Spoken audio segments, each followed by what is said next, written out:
Well, hello out there. Hold on, boys, hold on.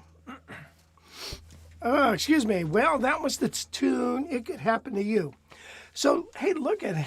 How's everybody doing? You guys doing okay? I want to thank you for joining us today. This is our live stream coming to you from Atascadero.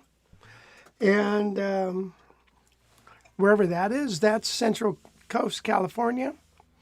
And we have a wonderful show lined up for you. Anyway, but thank you again for joining us. So that tune was It Could Happen to You, and it's one of those tunes that really, we're going to do an analysis of the song and what have you later on, but we're going to take a look at the tune. It's one of those tunes Sinatra did a lot of people have done this tune, but it's a great fun tune to play over. Now, the theme of today is this big old guitar right here, this Heritage Kenny Burrell. And doesn't even fit in the screen. I know. Look at it, I gotta back it off. It's so big. Yeah, I don't hear that too often. But this is a really 18-inch. And a lot of people think, well, God dang it, I could never play an 18-inch. It's too big. But you know what? It's all about the way you hold it. As a matter of fact, if you hold it across your body, what happens is this thing here, whatever this is called, the neck, is closer to you. It's like, wow, this is right here. Now, if you play it like a traditional guitar, you're going to end up with a shoulder brace. It's just too dang big. And so you want to play this across the body. And so I have another guitar. I should have brought it. It's the one that Ed Schaefer made for me, which is 17 and a half, almost 18 inches body depth, lower upper bout, or not body depth, lower bout. Upper bout is 12 inches, whereas this is probably 13 or so. But isn't this got a nice sound? And Thomas, I see Thomas here. Yeah, you regret this is who I got the guitar from, Thomas right here. And he had gotten it from another student of mine. And she, a little tiny thing, bought it, and it was way too big for her. I mean, it really was. But anyway, let's Wes, let's go over and see who's here. Wes is here. Say hi, Wes. Hey everybody. Hey. So yeah, hey, thanks for your 5-minute talk before saying I'm here. But I am here, and we do have a lot of stuff planned for you today. A lot of you guys probably noticed that we started the live stream earlier. You see the slate that I had up. So yeah, just trying to get things going. I think was that easier for you guys to find it, and people can click on the link and get going when you see the link pop up. So why is my volume going up and down? Oh, is that yours? Yeah. Oh, well, no wonder. I'm trying to adjust mine. So loud in my ears. It's super loud, yeah. How's that? Is that better? Okay, that's good, yeah. I kept trying to turn mine up because as soon as we started, the volume went way down. It's like, what happened? But yeah, so I got that going early, and look there's already 44 people here, as opposed to in the first 10 minutes, people just kind of trickle on. So going to start doing it, putting the link up early, and then that would allow you guys to copy and paste the link and tell your friends to join the show and all the good stuff for sure. Oh. But I thanks, Eddie. But I got a few. We got a bunch of stuff planned for you. Got a bunch of songs. Of course, we're going to talk more about 18-inch guitars. I got some stuff from a story about Fender. What the heck happened? Why did they get $100 million in canceled orders? $100 million canceled orders for Fender. Really? Yeah. Thank you, honey. And Gail then, just brought out a guitar for me. This Eastman or Lep. yeah. That's an Ed Schaefer guitar. Thank you. Yeah. Go ahead. And then, yeah, got another a well-known jazz guy who's still playing a lot. He is about to go on tour, but he's ditching his band. Oh, really? He's going on tour solo. So yeah, I'll talk about that as well. Plus, do you know all the benefits of jazz? There's a lot of benefits. Some that you probably I saw didn't that even piece think that of. you Yeah. wrote. Fantastic. So anyway, we'll talk about that coming up, and as always, we'll take your questions too. Which there were questions before the show started. Before the show even started. Vic Barker asked, "What Archtop would you buy if you had £2,000 to spend?" He likes the L5 shape, and it must have markers on the fretboard. How much is £2,000? How much is that in dollars? Hold on, let me find that out. I think there's a lot of reverb on this. I hear. Yeah. How do you turn the reverb down? That effects fader, yeah.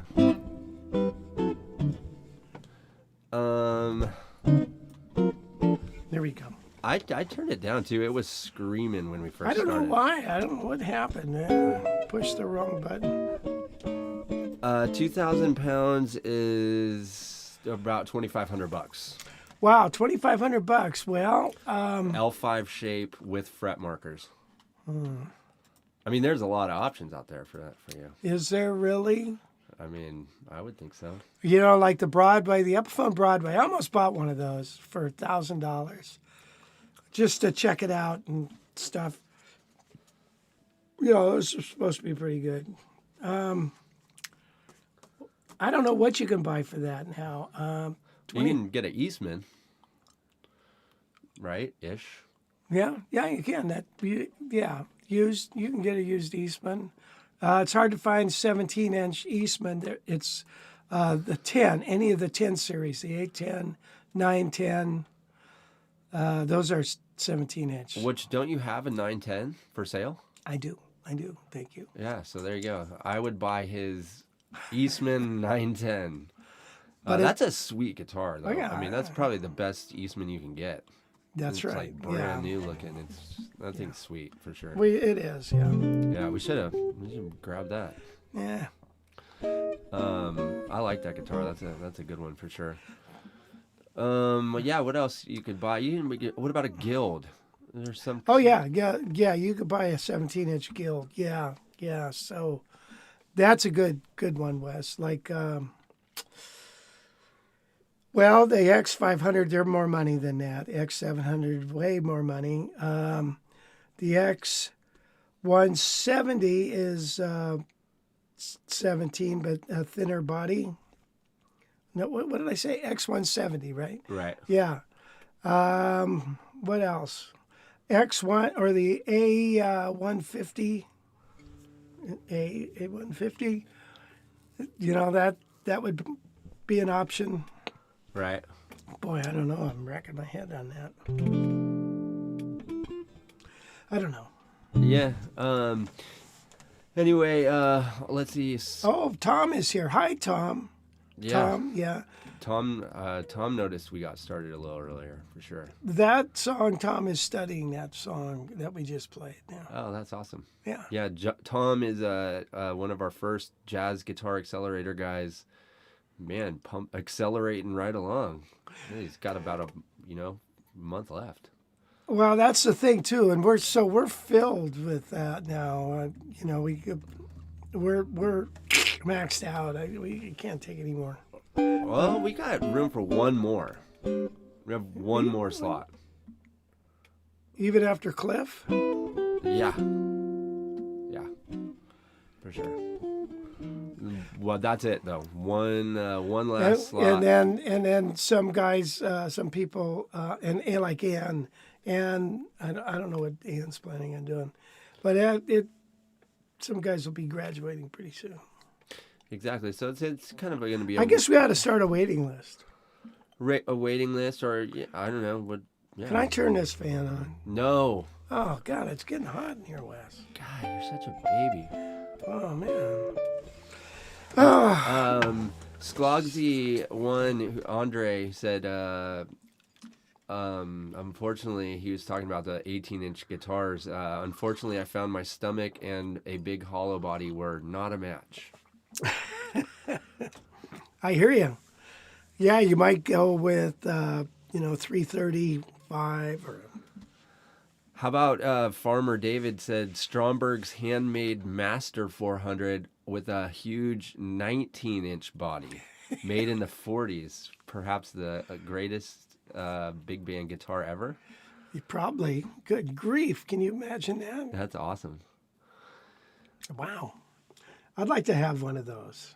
Exactly. Al's here. Hi, William. William's here. Who's Al? Al is he never returned as a horse. Oh, okay. Good. I've always been enamored of the Levins, but I've never touched one in my 70 years. What is that? Do you know what the Levins are? Is that big old jazz box? 11? Levins. Oh.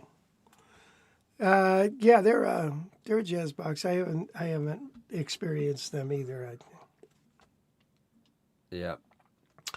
Yeah, William said he's absolutely loving that Heritage. William's also a jazz guitar accelerator guy, and doing quite well. Yeah, so yeah, anyone who's wondering, it's our new one-on-one jazz coaching program, and it's off and running. It's been good. I'm loving it. True. Let's see. Eddie Davis is here. You know Eddie. We know Eddie. He said, did the Heritage Kenny Burrell always come with only a neck pickup? That's a good question. I don't know. I don't know that answer. I think it did because it was the Super Eagle that had the two pickups. So I think Kenny just wanted the one. That's a big-ass piece of spruce wood there. You know that? Isn't that crazy? Look at the back of this too. Yeah, it is. Okay, don't be stressing out now. Beautiful back. Look at the neck. It's got a great in the sides. Come on, man. Jeez, Louise. Yeah, that thing is pretty sweet right there. Yeah. I've taken it out a few times to play, and of course I'm always paranoid. Got to make sure it's not going to get knocked over. But anyway, I really like it. I really, really, really like it. Paul here, Paul P-Man Howland, hello from Southern California. First time listening live. Oh, great. Whereabouts in Southern Cal? Yeah. James McLemore is here. Hey, James, what's happening? James also bought that ES 150. Remember the big fat body 335? So you enjoying that guitar? Those are special. They definitely are special guitar. Let's see. Yeah, we're curious where you're at, Paul P. Man, because obviously we got a lot of people from Southern California here joining us every week. So small battery fan, that's what we need. Thanks, Jim. Yeah, see, I'm getting a case of the vapors. I like Don Spain's idea here. He says, Rich deserves 2 hot women fanning him with palm leaves. And Pat Evans is here. Hi, Pat. Pat, how's it going, buddy? So sorry we missed you when you were in Cambria. So anyway, yeah. What do you got planned for today? Well, not much. All right. We're going to do a harmonic analysis of this tune, and we're going to learn. I'm going to play a little etude around it, and whatever somebody else wants to hear. Oh yeah, so I guess we're taking requests. Okay, awesome. Oh my gosh.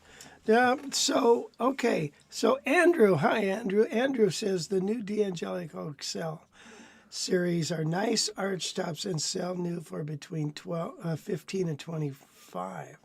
Huh. Well, that's good to know. That's really good to know. So good. Yeah, and Jimmy 7, is that what was the your buddy he had a no, I'll have to find his name.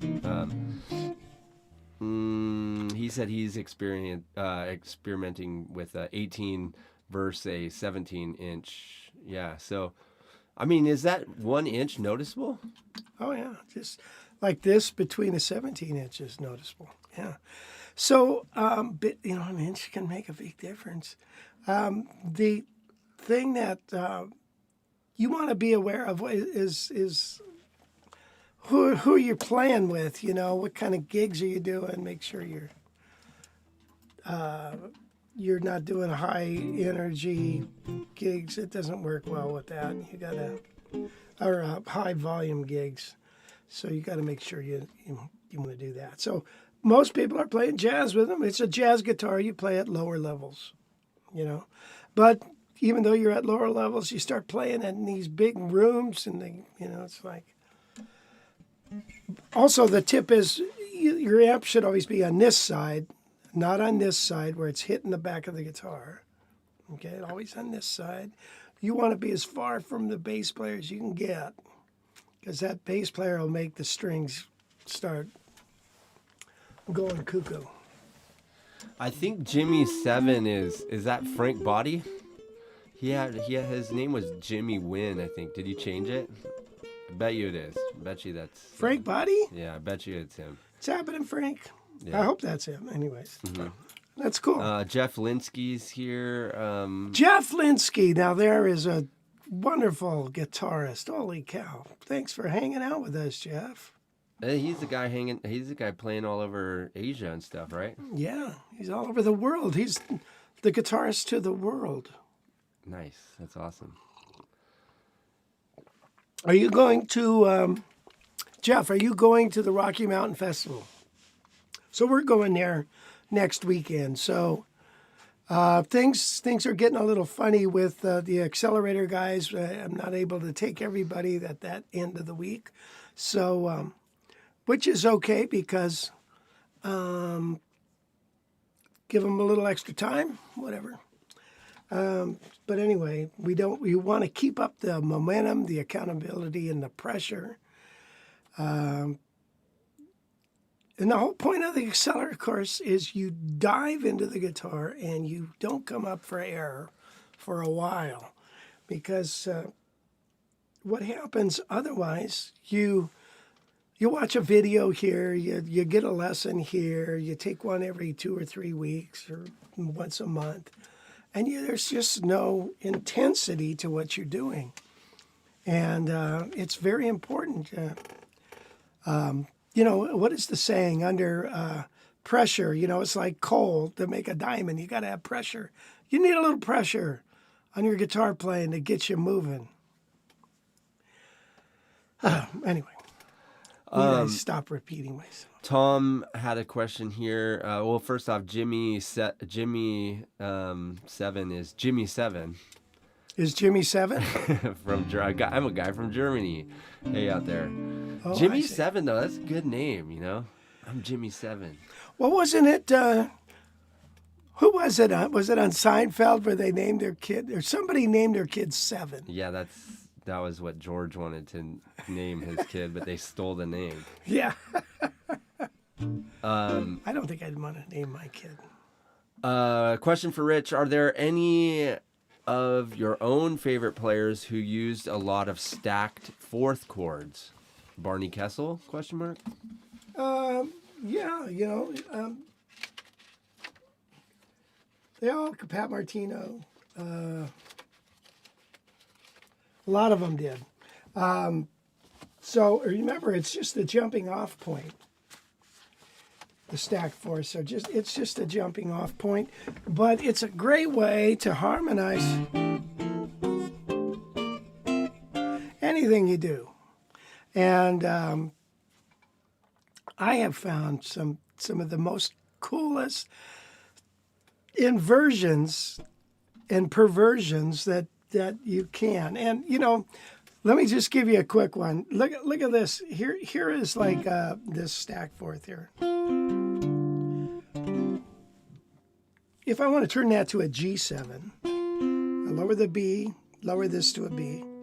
But now I want altered sounds, so I'm going to stick an E flat for like an augmented, and I'm going to stick an A flat. Listen to this chord.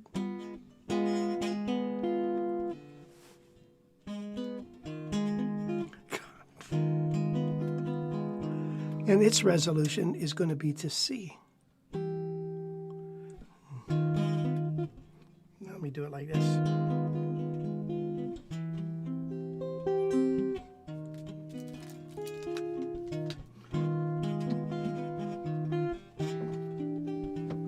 This inversion, why don't you leave it open? Here's a cool little inversion for an E. E7 going A.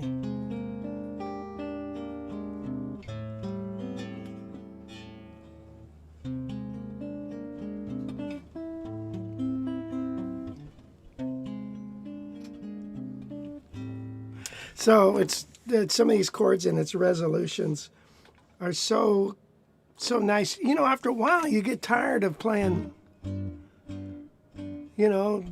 these stock chords, and it's like they're not hip anymore. And so what you want to do is expand your vocabulary, and self-discovery, I think, is still the greatest teacher.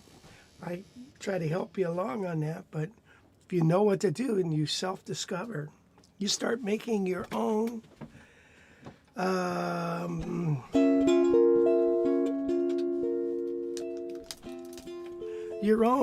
discoveries, and you've now got your own vocabulary. Moonlight in Vermont. Here's another example of how you could use the stack fourth.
Sweet. Let's. I wonder if I have a track on that. Yeah, I don't know. I don't think I do. Yeah, that's a wonderful song. I can't play it like Johnny Smith. Johnny Smith uses all those kind of changes in his. It's a heartburn. You can't do it on this. Do it on a Birdland. You can do it on a Birdland. which kind of surprised me. Johnny Smith the Johnny Smith guitar is 25-inch scale. This is 25 and a half. Birdland 23 and a half. Man, it's like, woo. You could probably do it on that, or do it on the. Remember that guitar I got from Jerry? That little tiny. Oh yeah, that mini Archtop. Yes, thing. 140. It's got a 22-inch scale, something like that. Yeah, that thing was interesting. Surprisingly sounded pretty good though. Yeah. Oh, now Rob Marquis, Right. named after the Lincoln Marquis, which, boy, I wanted one of those a long time ago. When I thought I was a Mr. Businessman, is to, he says, the Super Eagle is easier to play than the Super 400. Absolutely. This is 3 inches deep. The Eagle is 3.5. And Super 400. Yeah, Super 400, thank you. It's sticking out another, 3/4 of an inch. Yeah, see, that seems like it would make the bigger difference. There would be like how fat it is because it rests up against your body more, What's the You can have her, I don't want her, she's too fat for me. What's the deepest guitar? Is that it? The Super 400? Well, classical guitars get 5 inches deep. I mean, they're Well, I big. mean, Archtops. I don't know. 3.5, 3 and what is it? Not 3.5, 3.5, 3 and 3/8. I don't know, something like that. Yeah. We got a request in here from Jimmy Seven, our guy from Germany. Take the A train. Okay, I love that tune. I just love it. I love it. So yeah, anybody else have any questions? Throw them into the chat, and we'll get to them. What other 18-inch guitars are there out there? So we know, obviously the Gibson Super 400, the one you're using now, the Super Eagle, and I tried looking for an Epiphone. You had mentioned that there might be an Epiphone one, but I What do you mean? An 18-inch Epiphone model. Oh yeah, that's like old, man. That's like I don't know where you. Oh, okay, yeah. You're not gonna find it on Reverb. Okay, got it, for sure. So it's like before, doesn't have a pickup, that type of thing, right? Yeah. That's why they made it big it's before electricity. Right. Did you just play some Deep Purple? No, that was. I haven't played Deep Purple. We could play that. Pat Evans said he went to a fun gig with Gary, Randy, and a violin player. Sierra Peaks Winery. Never heard of that winery. Gorgeous setting. I'm guessing it's got to be at Madera Ranchos, right? I guess, Sierra yeah. Peaks. But he said you have a big gig coming up at Puffers. Is that true? That is true. With Mike, Dana, Gary, and Ken Husted on bass. So that'll be me and Mike, which will be fun. I wanted to get our guitar trio with Pat Kelly, but Pat was busy. He had some family things. Oh. Yeah, you know what's funny? This morning or last night, I posted something on Instagram from a long time ago. It was probably 4 or 5 months ago. And it was a question and answer thing, and the guy who asked the question, his name was Adam, and he saw the video and he was like, "Oh, hey, that was my question." And it was like so long ago. It was pretty funny. Yeah. Huh. Thanks, Wes, for letting us know that. Yeah. So no, the reason I say that is because you should join our Instagram page. Our Instagram page is getting bigger, and we're posting different stuff over there. And it's a thing, man. You have nothing to do with it. It's all me. But I was going to say that. Have you ever even logged into it? Or I can't log in. I've tried, and it says I'd have the wrong password. Let and so Well, you've never even asked me about it. Yeah, I have, and you said you have the wrong password, and you were going to give it to me. You never did. That is definitely not true. It's true, absolutely. Yeah, right. So yeah, maybe one day you should tune into your own Instagram channel to see what is going on your own Instagram, because it's actually exciting. It's growing. We got more than 150 people now, and Really? yeah, yeah. I don't even know what it does. What, you post videos, and then why is that any different than YouTube? Because it's not, you're not watching an hour-long video on Instagram. It's like 90 seconds, you know. I see. It's shorter, plus it's just a different format, and Interesting. it's more convenient than YouTube. Huh. Yeah. Okay. Hey, Wesley, What? this camera is not functioning now, right? No. Okay. I was thinking, could you make it work? Yeah. Because I want to show the guys this chart so we can, because I talked about doing harmonic analysis of this song. Just real quickly, if anybody's interested. If nobody's interested, forget it. Let me know if you're interested before we do that. Okay. So yeah, are you gonna play that song? Yes. Should I use this guitar or? Yeah, I think you should just quit stalling and just do it. All right. And then, yeah, our viewers out there can decide whether you want to see the harmonic analysis of It Could Happen to You. If you want to see that, let us know in the chat. We got one. Cliff says, do it. Question mark? Hey, is that Cliff Wood? Which Cliff is that? That is Cliff. That's all it says.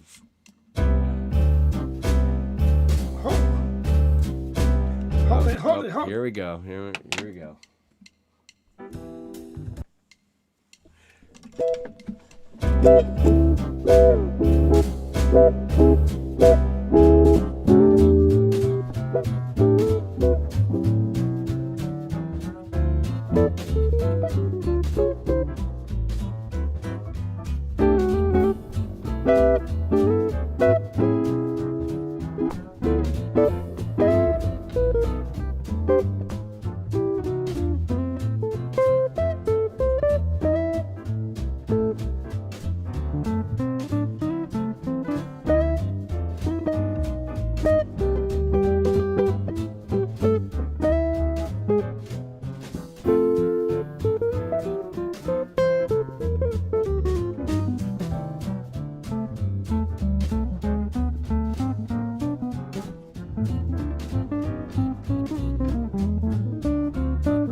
I guess we're done. That's a classic ending right there. That's I was just getting warmed up, man. Jeez. right. Yeah, huh, interesting. Fun tune. All right, so we got several people that want to see Robin Riggs. Hi, Rob. How you doing, buddy? We have several people. What? that want the harmonic analysis. Oh, okay. Let's do it then, Jackson. And Cliff, Let me get a different guitar. That is Cliff Wood that led the charge there on the do it with the harmonic analysis. So, Cliff, good boy. That's because I wanted to do it. And I'm so glad to hear you have recovered well from your eye surgery. I have another student. He didn't recover so well. And, he said it was supposed to be a 30-minute operation, and it took 4 hours or something like that. And I was feeling sorry for him. And all he had was peripheral vision in the one eye for a long time. And God dang it. But he's getting past it. He came to camp, and he was just getting past it. So I wish him all the best. That's Tony, wonderful guy. So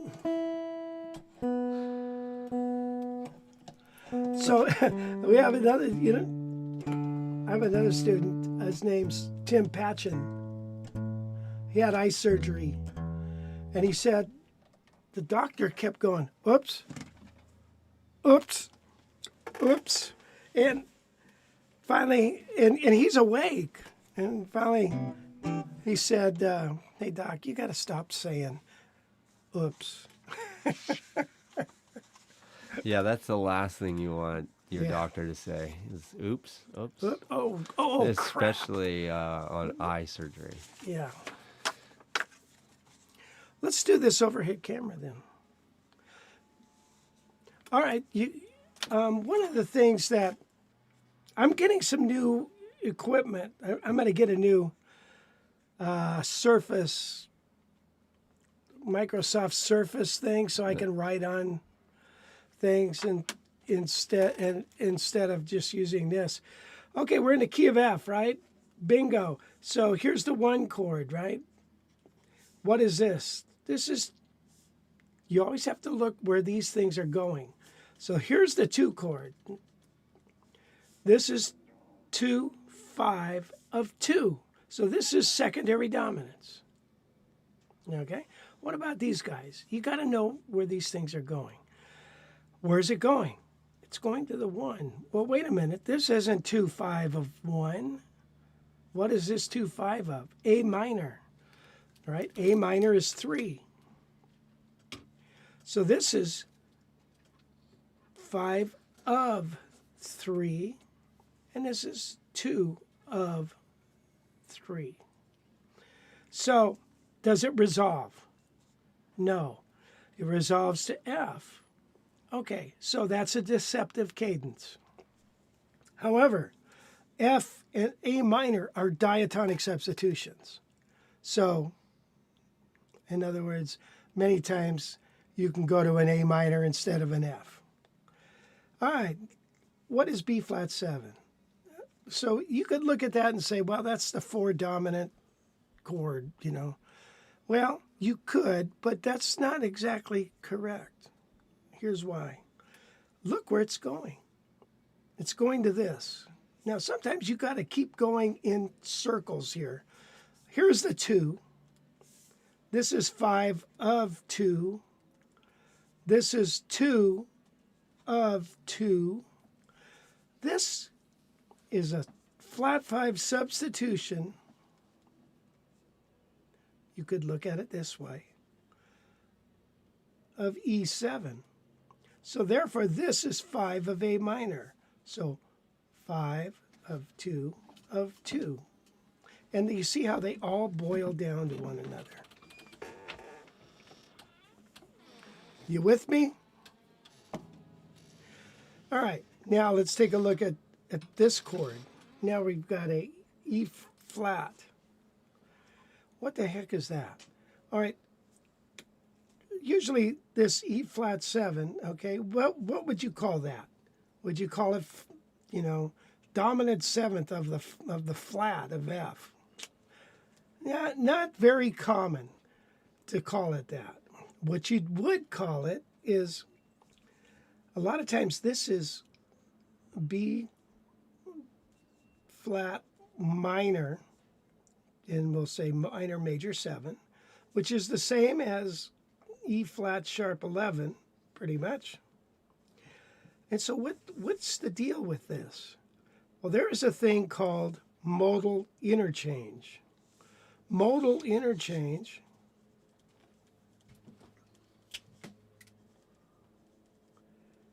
simply means we're borrowing some chords from the minor key. So B flat minor would be the 4 in the key of F minor. So a lot of times this is just simply written as 4 minor, and it happens all the time in jazz standards. Then we go to the 1 chord, and then we have this to this. So what the heck is this? So here is D minor 7.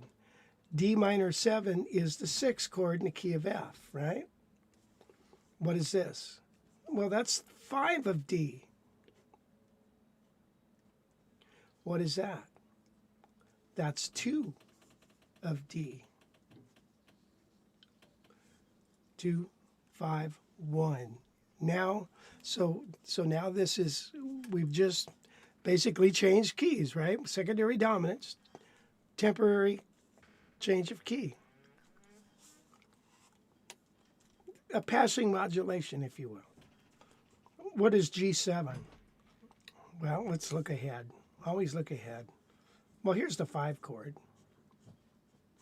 Isn't G7 5 of 5 then? Yes. In other words, G7 points to there. But we do a little bit, take a little turn, and we go to the minor chord there, the 2. So now this has a new meaning. This is not only 6, but it's 2 of 5. Do you see how they're boiling down to one another? Here's a 2, 5, 1 change. Okay, Wes, we're done. So that is the harmonic analysis of the song.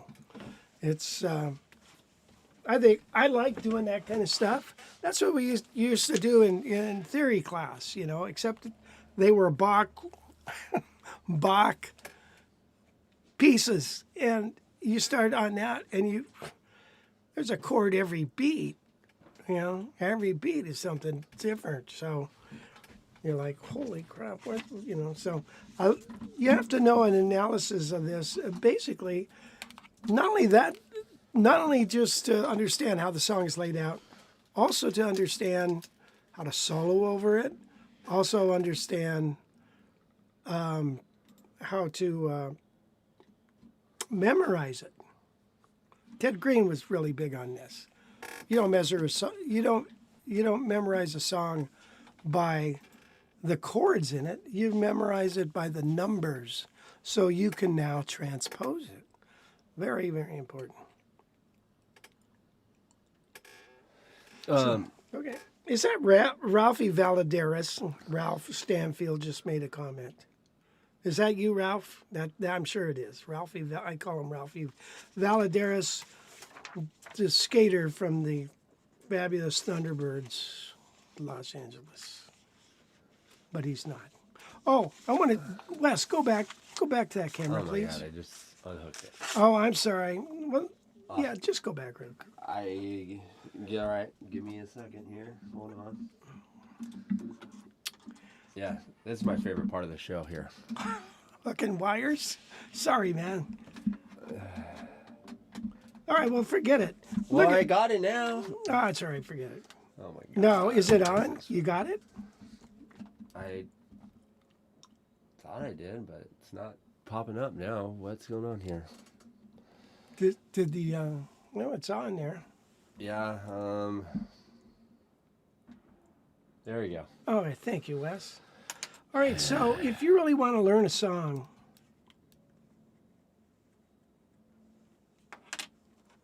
get the chords, get the lyric, put it on a piece of paper, and write the chords. Hide your heart from sight, lock your dreams at night. It could happen to you. Don't count your stars, or you might stumble. Someone drops a sigh. I think that's where I'm at. No, I'm not. I lost track. But you get the idea? So you write your chords over that, and now you've got a lyric. Okay, we can go back now. Now you got a lyric to put the hook on, to remember the song, and you're good to go. So it's just that extra little step that is just really important to do. Okay, thank you. Speaking of lyrics in a song, Tom asked, do you recommend singing along with excellent solos? Well, Bruce Foreman talked about this. Are you actually singing along with your solo, or are you creating the solo before, as you sing do da ba da ya do,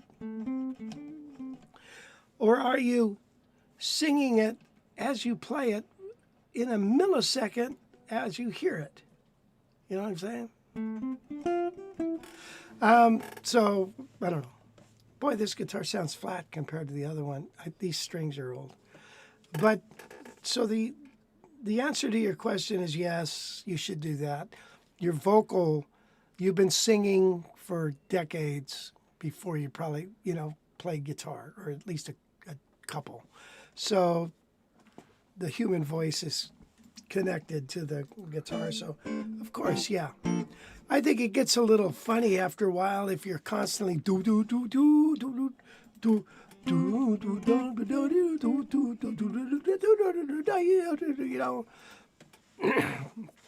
Gets a little funny, but it does make you play in phrases. So that, I think that's important. There was a question here that's a pretty good one. Rob, you going to come to the Puffers gig? I'm sorry to interrupt, Wes. Let's see. Sorry, I'm trying to get to it. But Gordon Zoot, Pat Metheny, John McLaughlin, and you, Rich, all have a good head of hair. Is this an advantage for playing good jazz guitar? Is it an advantage to playing good? Yeah, because you never know what's going to crawl out of there. You see Pat Metheny, he's got a bush up there, doesn't he? We watched a show last night on Netflix. It was really good. It was called Live to 100, and you guys ought to check it out. Because they were talking about these blue zones, they call them, where in the world, the population, and usually these isolated communities, have populations where it's not uncommon to live 100 and over. So, and they're vital. These people are vital. They're is that not the word? Vital. They're ambitious. They're exercising. They're active, and so it talks about their lifestyle and what they do. And one thing I noticed, which they didn't mention there, they all seem to have a lot of hair too. So I don't know if it's in your diet or what, but check out that show. We were talking with Wes about it. Wes is very health conscious, and he had most all of these societies, and believe it or not, one of them was Loma Linda in California, and it's like crazy. Okinawa, a place in Italy, a place in Costa Rica, all these isolated communities where these people seem to live longer than any other places on earth. And their lifestyle, what they eat, their purpose of life is one of the factors. There's several factors, but that was a main one. These people have a purpose for living, and so they just keep on living. And they're healthy living. They're not in a rest home, a vegetable. People, they're out chopping wood and raising gardens and vegetables and stuff. And I'm like, and they have friends. They laugh a lot. It's crazy. So check that out. So you're going to implement none of that, though, right? No. Yeah. What do you think? I'm an idiot? No. Yeah. I mean, God forbid you cut out meat, right? Yeah. Diet's big. Diet's big. Yeah. And the stuff here in the U.S., the majority of food and stuff that's easily accessible is garbage. Yeah, Total that's garbage. True. Yeah, as a matter of fact, in Okinawa, they were saying that they had the longest lifespan, but now the modernization of the island with all the fast food and all that crap coming in, now they have one of the highest obesity rates in Japan. So it's that, and they did mention that the next generation, that wants to eat cookies and Big Macs and all that stuff, and that, it's not doing so hot. Darren McGowan said he just watched that last night. Oh, really? Yeah. How ironic. Did you like it? I thought it was wonderful. Did you watch the whole thing, guy? I think there's 4 or 5 episodes where we got one more left. Paul P-Man here has a question about that transcribing. Is it helpful to sing notes and lines before writing them down or finding them on the guitar? Well, both, It's both. Whatever it takes to find a line. But it is very important to write it down. So you start making a catalog of the stuff you like and the music you like and the lines you like and stuff. And you don't have to stress over it.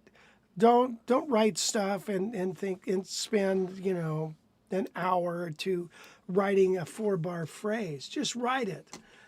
Do what you can and then write another one if you want it. Then write another one and then write another one. So don't always change everything. And that's something that is very important. And that is not to stop. A very bad habit is when you're playing is stopping because you screwed up, and I'm talking about even just practicing. Because you screwed up, you got to force yourself to keep going and then come back and do it again. So I think that's, somebody's old when they can't get their frickin' guitar strap on.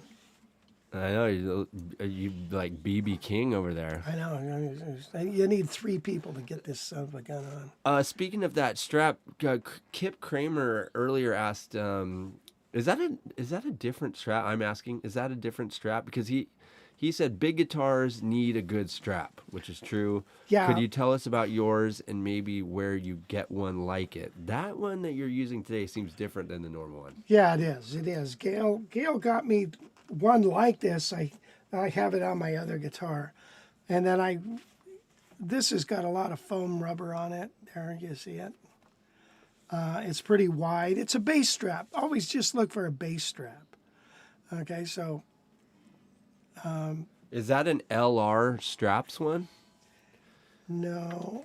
Because that's the one you normally use. Is the LM. LM straps? Yeah. Yeah. That's a bass strap. It's only like $25.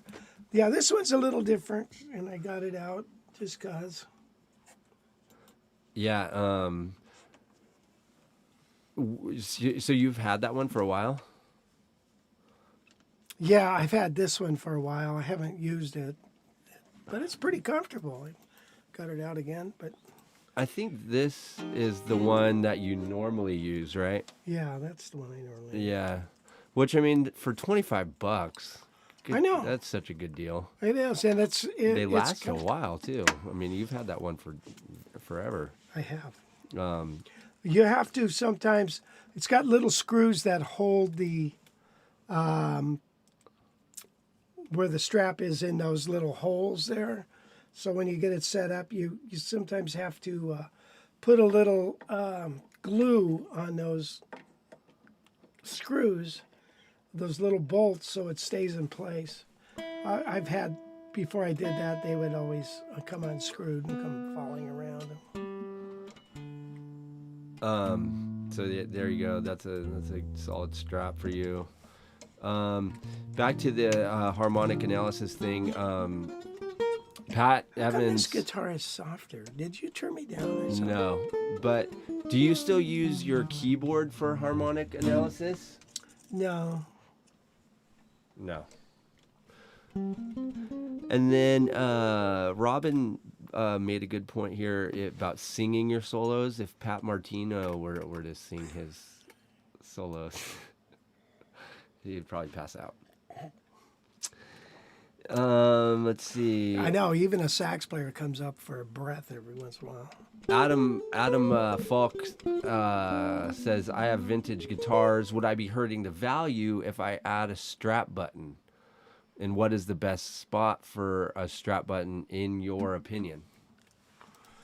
I don't think it's going to hurt it. I mean, all right, so here's where I put them. I actually, if you've got enough room, put it here. That way, if somebody who buys your guitar doesn't like it there and they want it up here, you can take that off and get a new piece for that. A luthier could put together a new piece. I personally like it right here. But then you got a hole in the guitar. But then you got a hole in the guitar. Now, some guys put it here. I don't like it here as much. Don't put it over here. Or some guys put it all the way around here. I think that's dumb. And don't put it up here.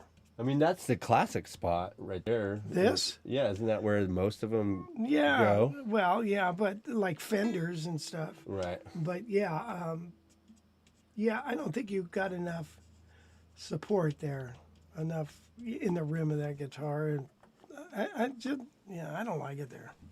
It tugs on your neck. Right. Let's see. Darren asked, I imagine you have played a good amount of L5s, Super 400s. I know each guitar is unique unto itself, but do you have a general consensus on difference on the sound between a 17 and 18?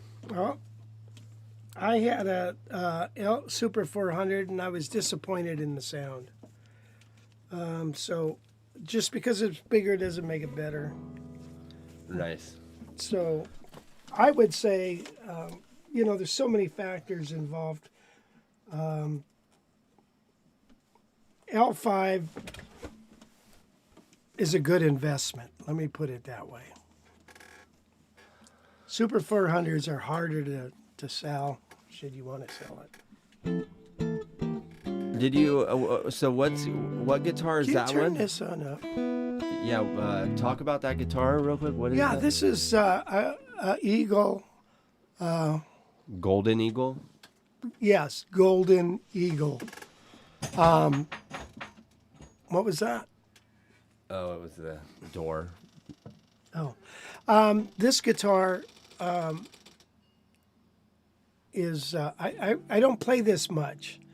I like it. It's got a beautiful neck. I love the feel. It's got a thinner neck, which I like, and just gorgeous guitar. I kind of bought it as an investment, and I've played it a few times.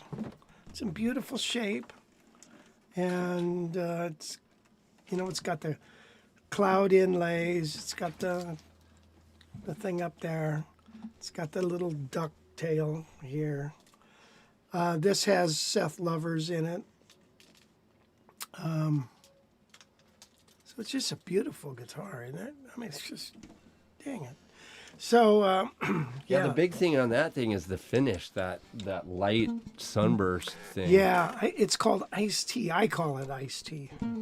I forget what they call it. They've got a word for it in here. You'd have to look in there and see. But yeah, I like this iced tea kind of look. Yeah, that it really does look sweet. Which your L5 is kind of like that. The 60, the older one, the 68. Well, not really. Now It's still lighter than a normal. It's sunburst, it's a that one. Yeah, it might be a little lighter. It's the classic sunburst. That thing. Right. Gail said, "Yeah, investment." That's what he always says. It's true, honey. Jimmy Seven said, Wes didn't need a strap button on the neck. I know. Have you ever had your guitar like that? I did that for a minute. Put this right here, and then you had your strap. They make those things that go around the under the string, and then it's got a little button on it, and you can hook your strap. When you do that, the fretboard comes over here. And you look at it and you think, well, holy crap, the fretboard is like right here. It's like a piano sitting on my lap or something. So, Nice. yeah, it's kind of different. But But I think I look at the pressure on that, on how much pressure there might be on that neck, and I think, I don't know. Yeah, no, that's it. I've played a couple guitars like that, and then it's not comfortable for sure. Yeah.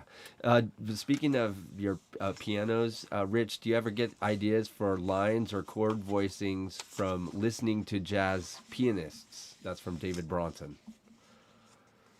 Well, not necessarily for chord voicings. Although, when they have the stack force, piano players love to do that. They've got force.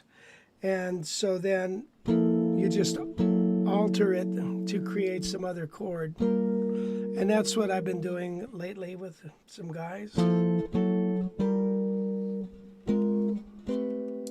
And you get some really cool things. Piano players, they're at a real kind of an advantage because they can put, it's very easy for them to put, a voicing like that. Well, it's hard to, E, a D, E, and a G right together like that. And they'll put they can put those big fat chords. So, but I have learned some Bud Powell solos on guitar, and they're monstrous because they can do an arpeggio, and just kind of mess with it. They can go, like take a D minor arpeggio, D, E, D, F, A, C, and they'll go do do do, and then they do do do do, do do do. It's very easy for them to manipulate an arpeggio. With guitar, it's not so easy, those kind of things,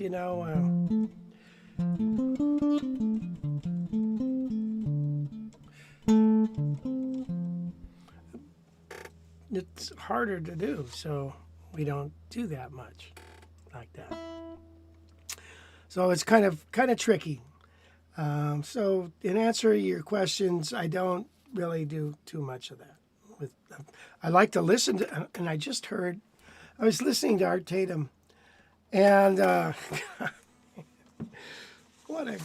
man, that guy is crazy, man. He'll play a tune, man, and it's just a chop city, man, and taste. Good grief. So if he was to, if he was to play this song, he'd go,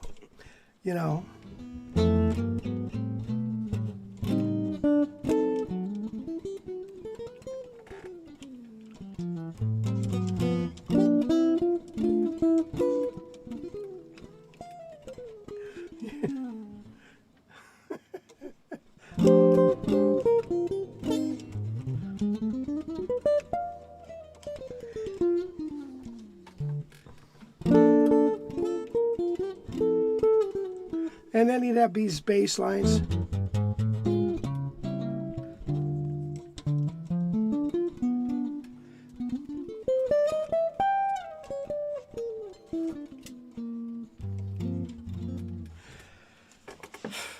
Listen to a little bit of Archtop, and that'll feel like, holy moly. So, it's piano on steroids, man.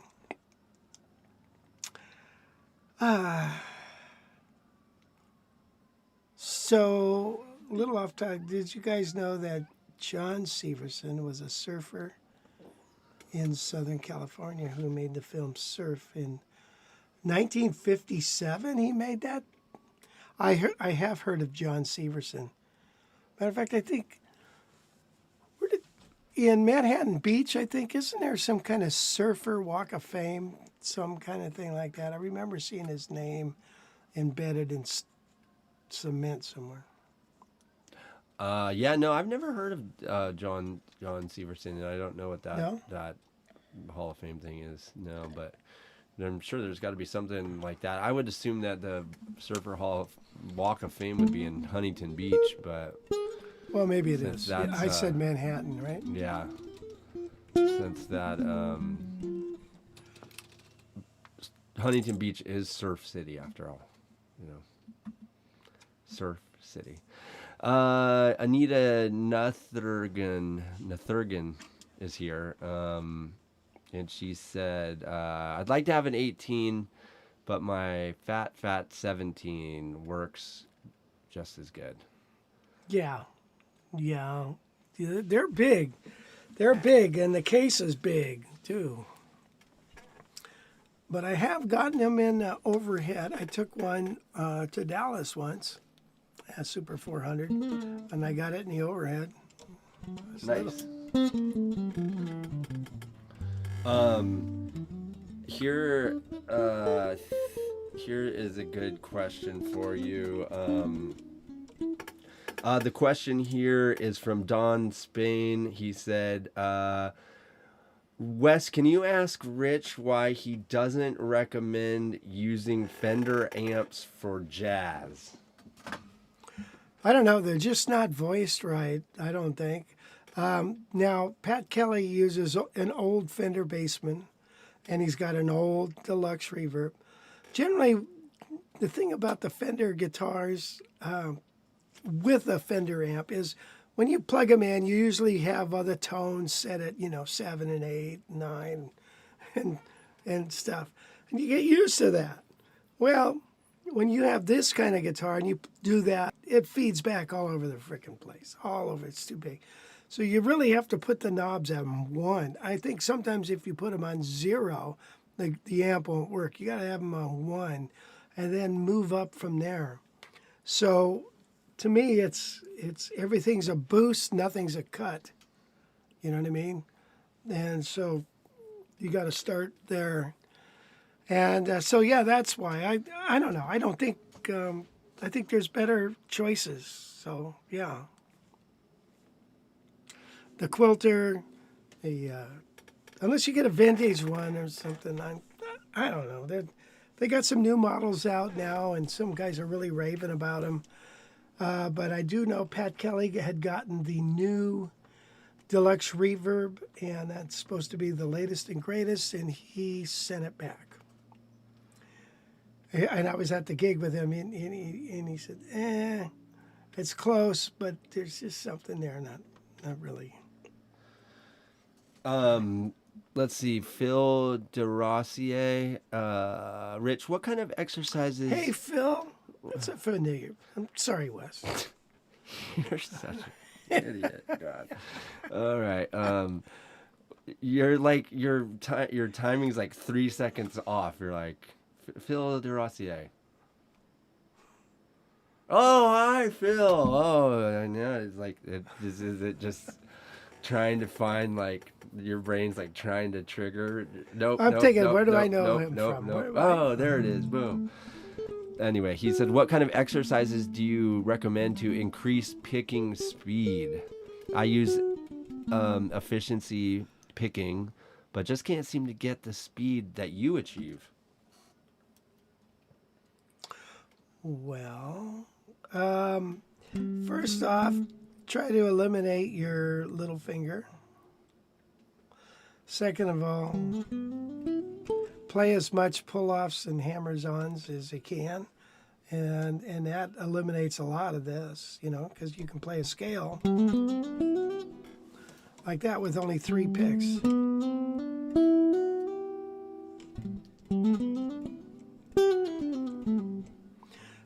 Now, if you're going to pick every note, make sure you're economy picking. So if I were to play 3 notes on a string, just say, let's just use 3 random notes.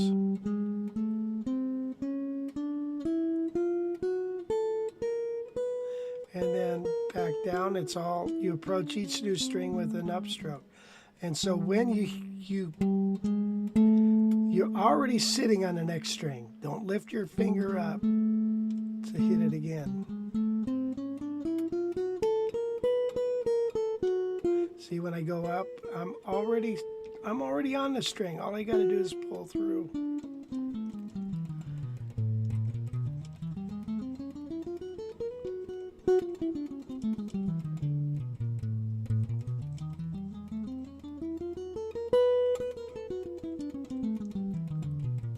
Get the idea?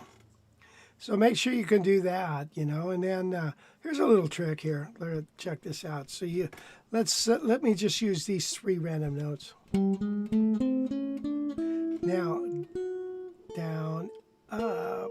Now coming back, don't play the last note, because up and then just jump to the next. So.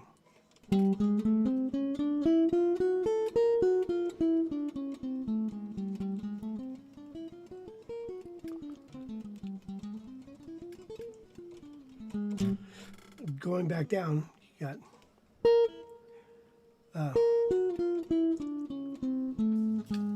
and then stop there, and you can go up.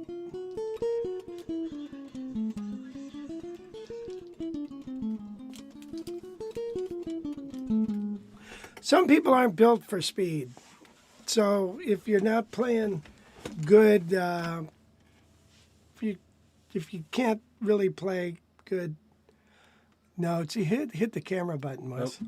Then just if you can't get the speed you want, just make sure you're playing good notes. So people are starting to chime in about the amps, and let's see. Farmer David says Ampeg and Gibson amps from the late 1950s, early 60s make great amps for jazz and blues. Mm-hmm. You have an older Gibson thing, but it's in a shop on consignment for sale. But yeah, aren't Ampeg? Isn't that a bass amp? They make guitar amps too. They started off as a bass amp. Gotcha. And then let's see. Jimmy7 here, our buddy from Germany, says I play a 74 Princeton, which I have a 10-inch speaker, and I connect a separate 12-inch cab in addition. That sounds perfect for me. You can drive the amp up with no issues at all vintage Fender. Mm-hmm. So well, that's cool. Yeah, that'd be a loud setup there for sure. Well, yeah, it's it's almost like guitars. It's such a personal preference. But there are certain things that do work really well. The Quilters, the Hendricksons, they have their own sound. I think the Quilter is more of a sound that we're all used to, coming from Fenders and stuff. So find something that works for you. It's hard to experiment with them, and because they sound different, they sound great in the music store, and then you take them home and take them to a gig, and it's like, crap. I had an amp made, and I won't tell you who it was from, because it's not probably cool, but I was really excited about the amp, and it had 2 10s. It was 2 amp two tens, two eights. But the cabinet, for some reason, the cabinet had this resonance in it that it just drove me nuts. And it was just on the D string, of all things, the D string. And it didn't matter which note. It was strange. It had this funny little, it poked out, you know. This was louder than all the others. I was like, what the heck? And I returned it, and he said, man, I've never had anybody return it. Turn an amp.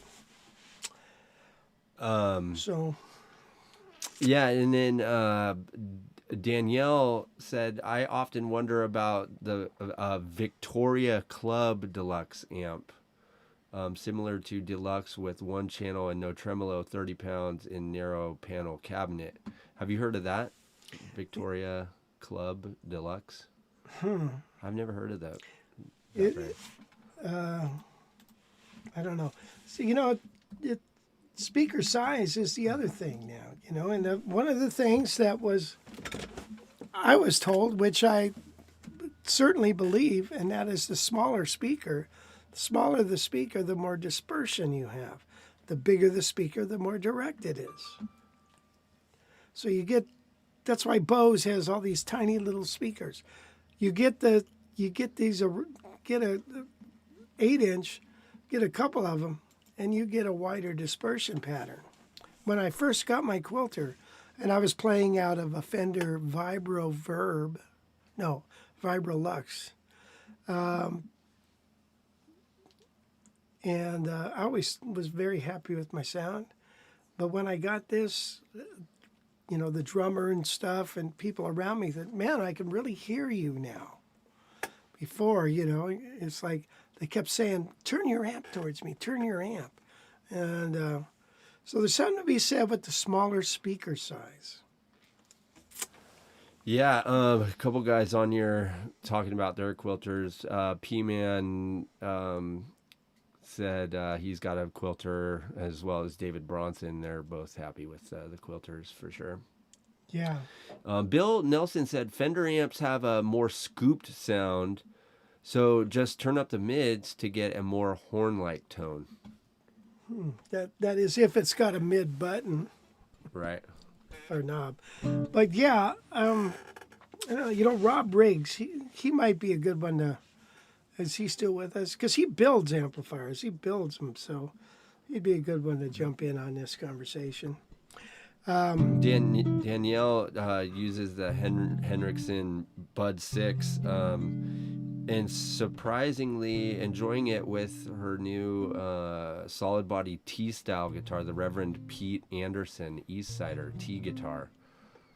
So there's a Pete Anderson solid body. I know he had that one, and I had one of those too, with the P90s.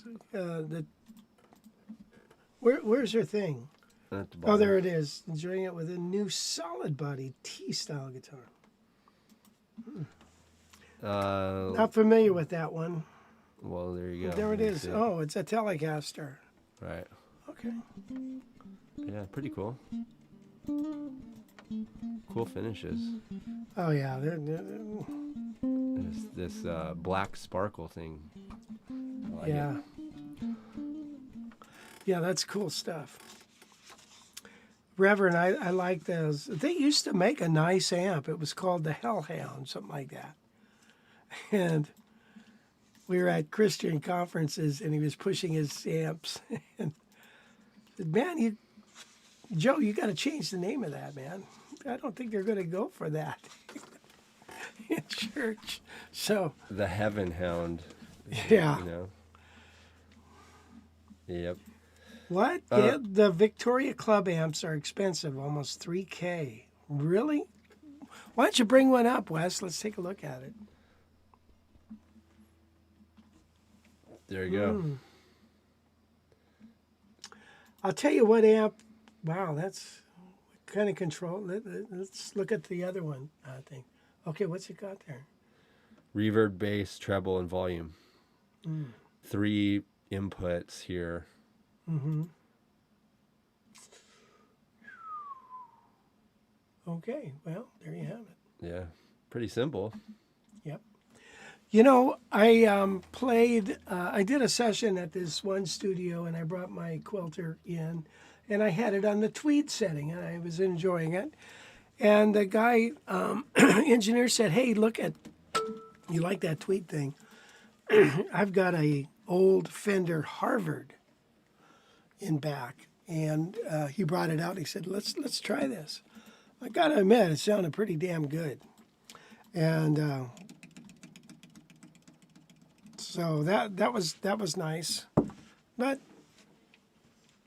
you know, they're a little heavier than my quilter, so I elected to keep the quilter. Gordon Zoot said he'd love a Ampeg foundation of Ampeg Johnny Smith Fountain of Sound amp. It looks like a piece of 1950s furniture with its spindly legs. Yes. Yeah, do you have one or you want one? I think he said he wants one. Is that this thing right here? Yep. Yeah, it's like a coffee table. Yeah. Yeah. Put your. I don't know if you have to. Isn't that weird that it's pointing up like that? Yeah, it's very weird. I've never seen anything like it. And we just put a piece of wood on the top and call it an end table. Yeah. That's funny. That's cool. What? How much was that? This one, this is an old auction on Reverb, but 7,500, 1958. Yeah, that's cool though. Isn't that crazy? The prices of things. What else? You got any news? Yeah, I do. You want me to do it real quick? Yeah, I do. All right, so Fender is weathering some tough times, but I mean, how tough can it be for Fender? They're a huge company. Apparently, though, last year the company had to deal with almost $100 million worth of canceled orders. Just $100 million from various retailers. Their CFO says we had 16 million people pick up the guitar during the pandemic, 30 million worldwide, and the industry and Fender really benefited from that. Then, of course, we get to 2022, and people decide to start taking vacation and doing other things with their disposable income. And now, all of a sudden, sales has gone way down. And so that's what led to this $100 million in cancellations. So what does that actually look like? So orders for roughly 600,000 guitars and 200,000 amps were scrapped by retailers. So almost 1 million units there. But they said they weathered this storm by basically slamming the brakes on manufacturing when they saw this trend and this shift in sales. Apparently it was pretty easy to spot. Part of it resulted in more than 300 layoffs down in Corona, which we told you about that about a year ago when Fender laid off 300 people down in Corona.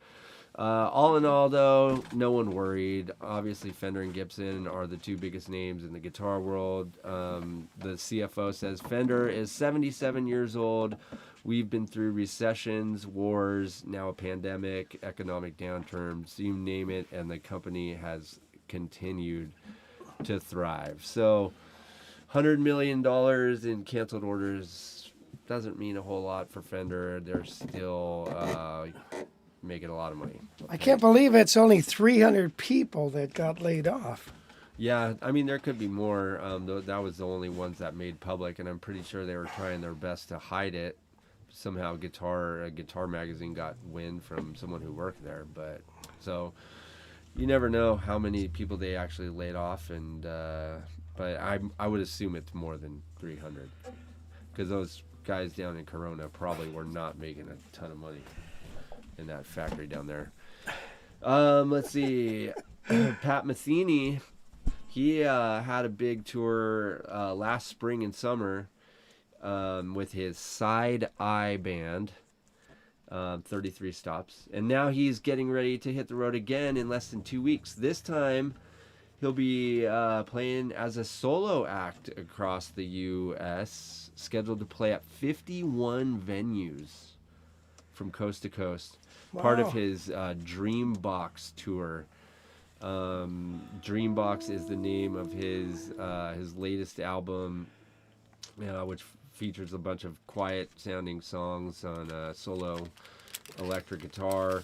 Metheny says, quote, "I'm really looking forward to doing this pretty big tour that will just be me. I did a test run of solo concerts a couple years ago, and I really, really enjoyed it. It's going to be something quite different for me, that intimate relationship. I think I'll probably actually talk some on the gig, which I generally don't like to do, but it kind of sort of fits with what this evening will be about." So the tour dates are out. Anyone who's looking to maybe go see Pat play, he's got stops everywhere. A bunch of shows here in California as well. Interestingly enough, he's got 6 shows lined up for Berkeley in November, early November. Berkeley, Boston, or Berkeley, California? Berkeley, California. Really? 6, but everywhere else he's playing one night. But then he goes to Berkeley, and he's got 6 shows there. So that's kind of interesting. So if you're around the Bay Area, you have plenty of chances to see him. And there's a link to to this list of tour dates in our description if you want to link up to that and buy tickets and support our friend Pat Metheny here. And then something else I just wanted to mention real quick. If you're a rock and blues guy, there's plenty of reasons to play jazz. And there's a lot of benefits. And so you want the benefit? You want to hear the benefits? Yes. Do you know them? Well, one of them is one of the benefits is you don't have to pay much in taxes because you don't make much money. Oh yeah, got it. Yeah. That's not. I don't have that one on my list here, but Okay. that is a good one. Jazz it's more sophisticated and it's more challenging. So it requires a deep understanding of harmony, melody, rhythm, which can help rock and blues guys be more versatile and come up with new stuff. Good. You become a better improviser, which if you play jazz for a little while, you get good at improvising. Then you go back to rock and blues. You're like, wow, my rock and blues solos are way better than they were before. Interesting. Yeah, so jazz can help rock and blues guys keep their time better, timekeeping skills, because there's just a lot more rhythmically complex things going on in jazz, and same sort of thing, different types of melodies, swings, and that sort of thing. So, you're able to keep those in time, and now all of a sudden your blues and rock stuff is like rock solid in the pocket. Jazz can help rock and blues with ear training. When you're a rock guy, you're not, that's you can hear some stuff, but you're pretty limited to only the rock and blues sounds. But when you get into jazz, then now you've just expanded your whole ear to a whole new world of different chords, melodies, rhythm, and that makes you able to communicate with musicians better. And then jazz encourages collaboration. There's all kinds of jazz jams, and you generally play jazz with other people, and so that can lead to new relationships, and it's a great way to challenge yourself. So Yeah, very good. So if you're a rock guy, blues guy, you want to get into jazz, we have our jazz starter pack on sale for $30 off right now, $70, and you got 6 hours worth of videos to get you going in jazz. And you give them 12 different variations of things that they can learn right away that are pretty simple for a rock or blues guy to jump into jazz. Yeah. Yeah. Yeah. And the other thing too, you don't have to wear spandex pants anymore, and it's okay. You know, if you play jazz and you're bald, it's acceptable, Yeah. right? If you're going to play blues and you're bald, well, Although blues is okay, I guess, but maybe not rock at the biker bar. Maybe, I don't know. we already did establish though that the hair makes you better at jazz. So That's right, like for yes. instance, Pat Metheny, he's got Yeah, he's got a head of hair. like this. Yeah, look at that guy. Yeah. Yeah, he's smart, man. He's very intelligent guy. He's more sophisticated because he plays jazz. I guess so. Yeah. For sure. And when you say jazz, it's like that is just a umbrella. There's what is there? Latin jazz. There's big band jazz. There's standards. There's modern jazz. There's smooth jazz. There's so many different kind of things. Usually the word jazz means conversation with other musicians when it's happening at the time. In other words, you play something and that react to it within the framework of the song. Rock and classic rock is all about playing parts. You're going to go... If you're going to play Satisfaction, you're going to go, right? You're going to play Satisfaction. You're not going to go.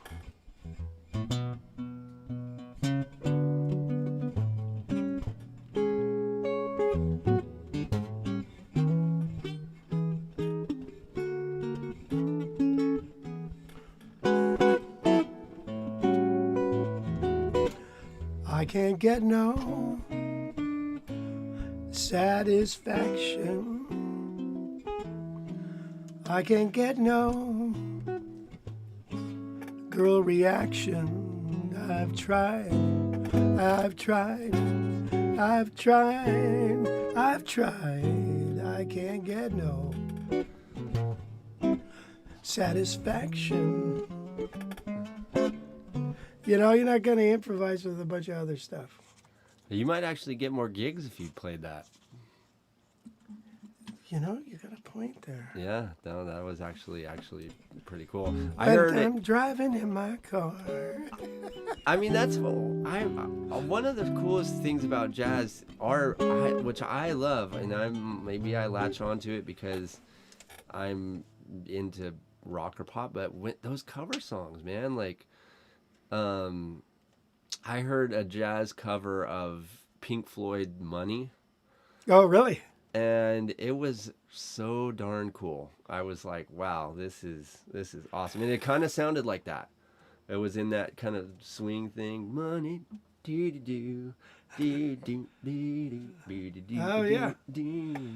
Yeah, because it's 5/4. Yeah, and it sounded cool. It had a nice groove to it, and man, it was super awesome.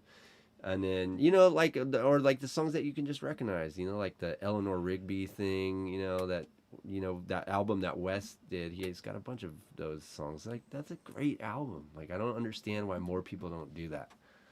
It's just an easy way to make money. Which, isn't that the reason why he did that album anyway? It was like, hey... Wes Montgomery? Yeah. Yeah. It's to appeal to the masses. Right. Yeah, exactly. So why don't more people do that in jazz? Well, I think they do. Kenny. I mean, people have done that Joe Pass, believe it or not, Joe Pass had an album of just Stone songs. Oh, really? Yeah.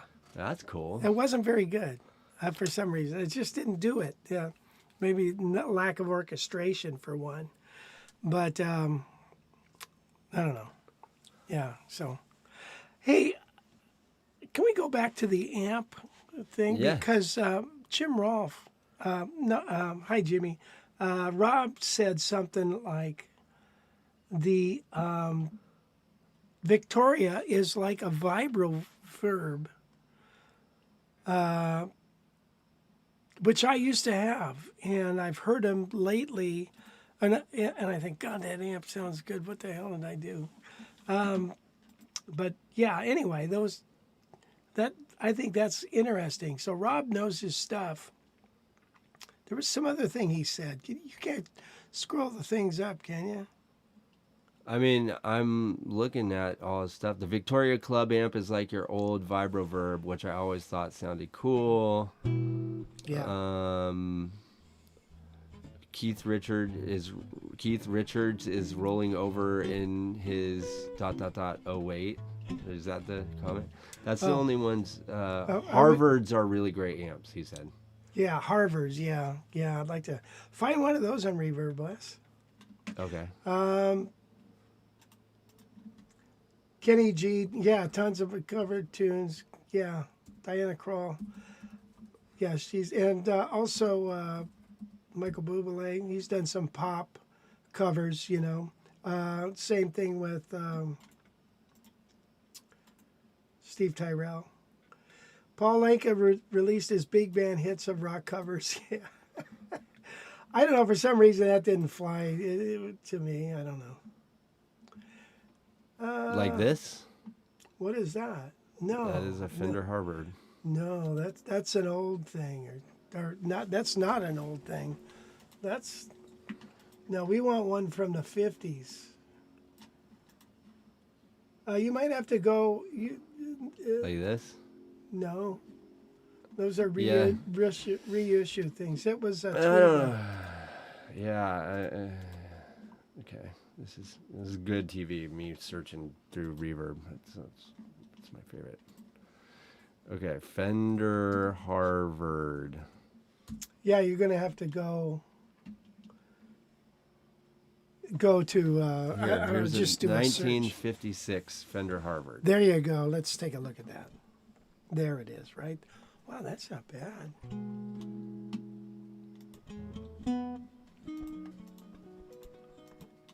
Yeah. Nice. So there you go. If you ever really wanted to know What is the speaker configuration in that? Could you go back to that? Where it shows the whole back? This on the speakers. Keep going. Keep going.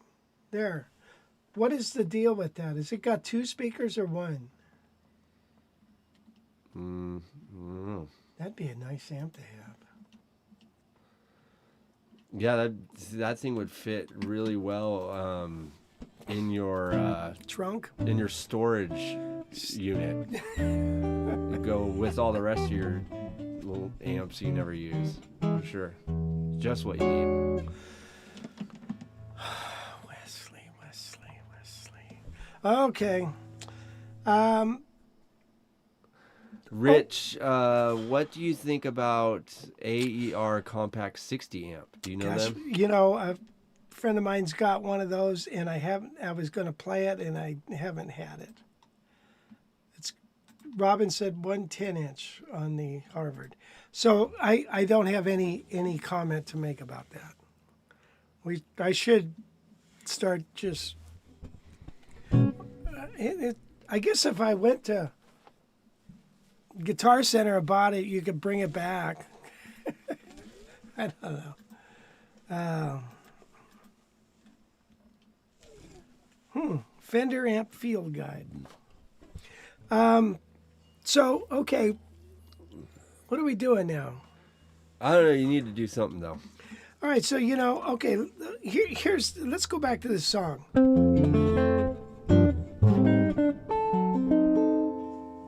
Right? And... Well, what song is it? It could happen to you.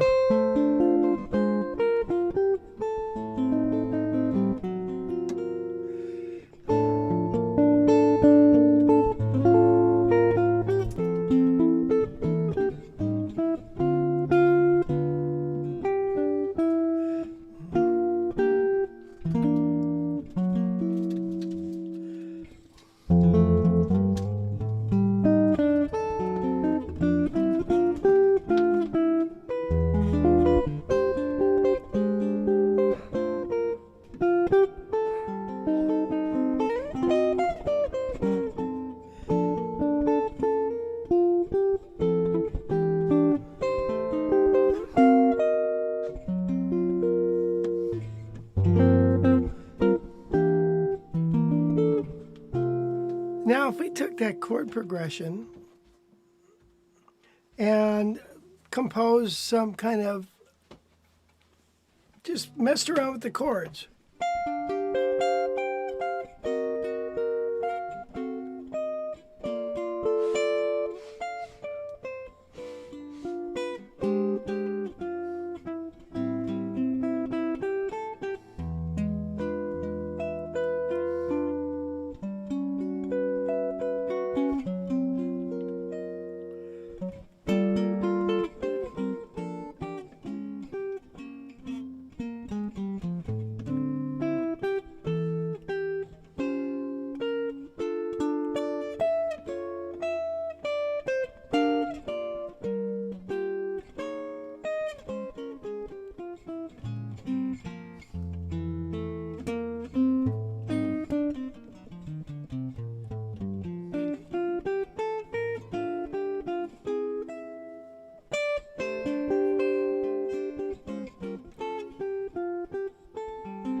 So you're just taking the chord changes and you're blowing around that tune, you know. So you can do it single note wise and make an etude out of it.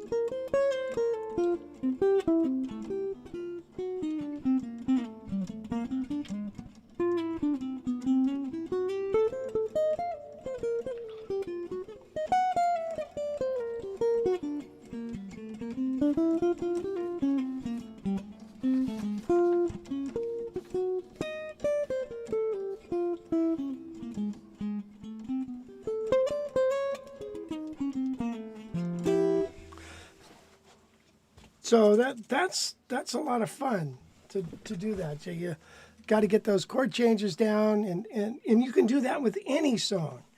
Any song. Georgia, At Last, it doesn't matter. Could be any of those songs, and there you have it. So here's something you could talk about. I found that on the printer. Oh, good. Your own quotes. Well, I'm going to include them in my book of quotes. Wow, okay. Yeah. Well, I've got Dad Green said, don't say you can't do something on guitar. Say you can't do it yet. Yeah. But then the next two quotes are from... Chord melody is like a child's coloring book. This is what I say. The chords and the melody found in the lead sheet are the outline. It's up to you, the color in the spaces. I said that. Nobody else said that. Yeah. Then playing guitar is like eating ice cream. When you got it licked, it drips all over you. I think that's good. I mean, is that your quote? That's someone else's. The ice cream? Well, actually, no. It was regarding some other thing about ice cream, but I adapted it. Right. All right. I like this one. Music gives a soul to the universe, wings to the mind, flight to the imagination, and life to everything. Plato. Yeah. Plato. And if you hit a wrong note, make it right by what you play afterwards. Joe Pass. Howard Roberts. I've come up with the theory that music is within. We don't bring it in. It's already there. We have to figure out how to get it out. Yeah. So one day I thought, you know what? Because I kept thinking about just like certain things, like, you know, like they used to have the Harvard music dictionary, and you know, you can find all this stuff in it. And I thought I'd like to start putting my own things that matter to me in a book, so I'm reminding myself. And then I'm going to also put in quotes. And so that's why I did that. And so hopefully someday there'll be a book of musical terms as it relates to me, and then quotes of other people's stuff. Yeah, nice. Someone asked if you could do Purple Haze in the jazz vein with the vocal. Oh, sure.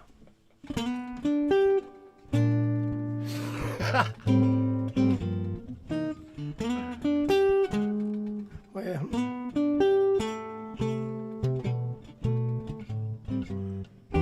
purple haze in my mind. No, I can't. Oh man, that was just getting good too. Purple haze, purple. Oh. Purple haze all in my brain. Maybe it just don't seem the same. Acting funny, but I don't know why. Kiss me while I kiss the sky. You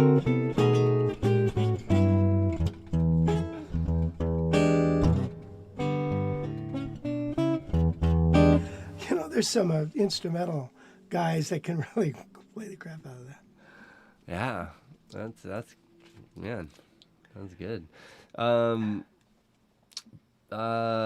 Do we got time for story time? Because Paolo asked Rich, how did you start playing guitar and why?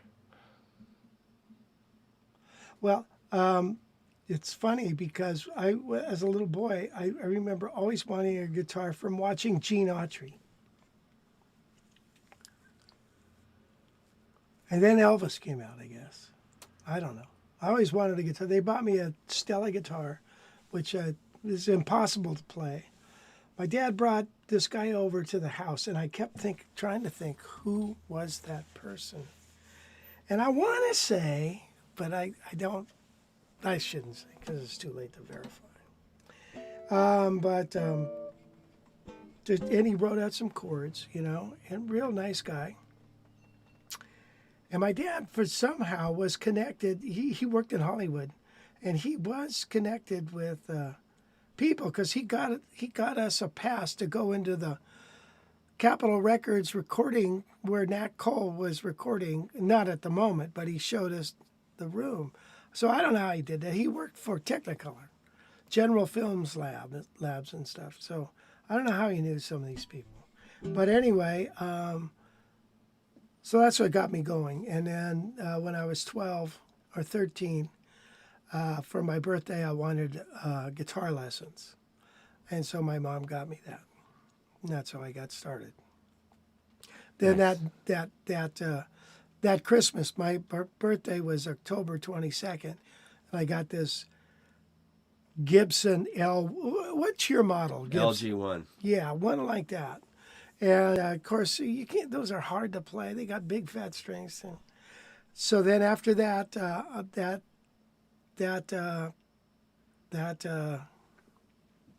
Christmas, my mom sold our vacation trailer and took the money and took me down to Ernie Ball Guitars and bought me a 64 Telecaster. The rest is history. Nice. Yeah, I don't know if anybody has any more questions or not on here. I think I've gotten to most of them. Although I did miss one from Al a little bit earlier that I wanted to get to, and he was talking about your the Golden Eagle back there. And he said, "Is that one seems like you're playing that one easier than some of your other ones? That you would look like you're playing it easier. Is that?" He said, "Is that the guitar that of yours that has the lowest action?" Could be. This one's got pretty low. They all do. They all do. But the top goes up and down depending on, on the humidity. So it might be low now. I think it was buzzing a little. So. Right. Yeah. All right. Well, are you gonna play another song and then we should probably wrap it up? Unless Why not? If anybody has more questions, you can chime in during the song and yeah. What song are you gonna do? I think I'm gonna play Stella by Starlight. Gotta turn it up. Hey, can you before you start, can you turn on those overhead speakers? Perfect. Yeah. That's fine.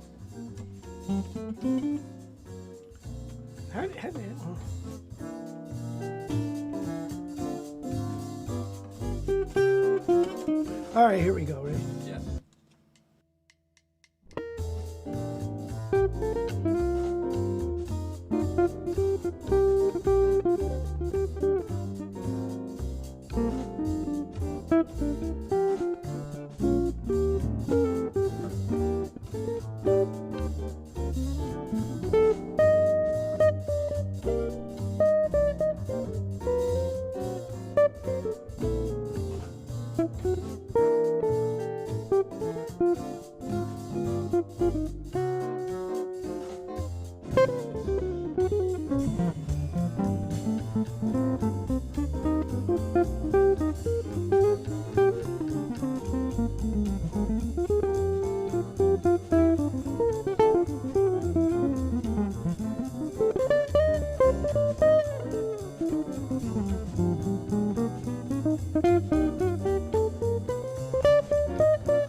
that ending right there.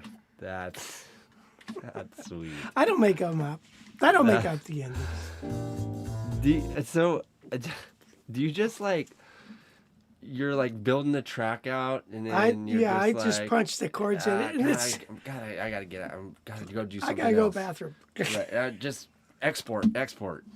Well, what happens is half the time is you hit a button that says it's already automatically on there, which is create a 2-bar ending, and I forget to shut that off and create my own ending. So that's what happens. Got it. Or that's it. Nice. Yeah. Yeah, it's funny. Doesn't this guitar sound nice? Yeah, that thing's sweet. Oh, I like it. I'm glad it was my decision to bring that thing out. You haven't played that in a while. Oh, there you go.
Anyway, had to get that out of my system. What was that song? That was called Impressions. Oh, got it. Nice. Gordon Zoot said Impressions is a great Dorian workout. Yeah.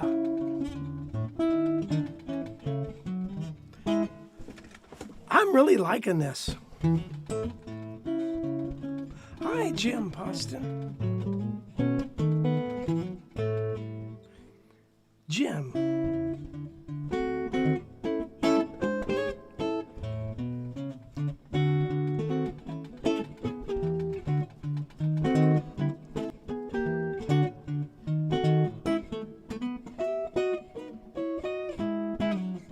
Well, we'll see you guys later.